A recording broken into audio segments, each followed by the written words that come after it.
By default, each team is made up of a single channel and 3 tabs called Conversations, Files and Wiki. You can use a team just with that one channel and the 3 tabs, and it will work, but to really make the team relevant to you or the project you're working on, what you'll probably want to do is add more channels and more tabs. If you think of channels as being an area to focus information, in this example I've got a project called ABC, and in addition to the general channel, I've added a travel channel, a risks channel. I'm going to add 1 or 2 more as well. The way I'm adding the channels is clicking on the ... and choosing add channel, and then entering a name for the channel. The name should be short and descriptive. So this third channel that I'm adding, I'm going to call it experts, and then in brackets resource. And you can see as we add the channels, they appear down the left-hand side directly below the team.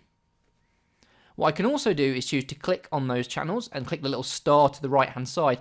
That basically tells the system that I'm interested in those in particular. So every time I come into the team, anything that I've clicked on the star there alongside will appear automatically. Anything I'm less interested in, I can click on the star again, and those will not show by default. There we go. So we've cleaned that up, we've customized it. Within this team, we now have 4 channels. The general channel, where people can go into and store files and have conversations, alongside the 3 additional channels that I've created. I'm now going to go into the risks channel and take a look at the tabs across the top. You can see we've got 3 existing tabs, and if I click the plus symbol to the right-hand side, I can add additional tabs.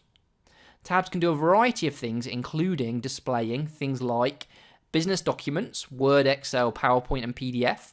Tabs could also show videos or even web pages, including pages from SharePoint or other websites, even external websites. Let's show you an example here.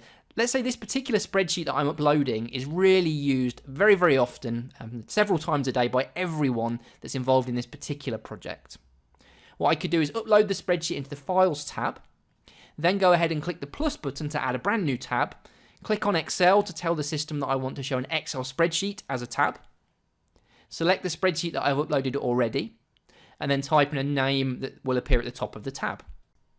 What we've achieved by spending just 20 seconds uploading the spreadsheet, then adding it as a tab, is effectively we've now featured that spreadsheet. Anyone that we invite into this team will be able to come into the risks channel and very easily get to this particular Excel spreadsheet because it's featured at the top as a tab.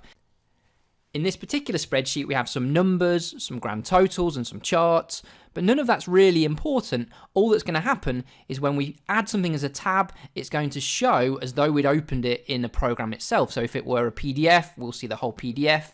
If it's a Word document, we see the whole Word document. So featuring it doesn't lose any quality, it still allows us to see everything. Let's show you a second example. This time, we're going to choose to add a web page. I already have the address of a web page for weather, local weather in my particular area. And what I've done is I've copied the address of that web page. I'm going to choose to add that as a tab. And I'm going to choose to save. Now, when someone comes into my Project ABC team and they go into the travel channel, they can click on the weather tab and automatically they can see the weather for the local area where that particular project is based. When a new team is created, by default it will contain only a single channel. You can create additional channels to structure your team's conversations and file storage. Within each channel, you can create a series of tabs to focus on content including documents, web pages, and other sources of information. By taking just a few moments to create channels and add tabs, you can very quickly make teams relevant to whatever project or group you're working with. This video is part of a series called Your Know-How. Watch other videos in the series to learn more about Microsoft 365.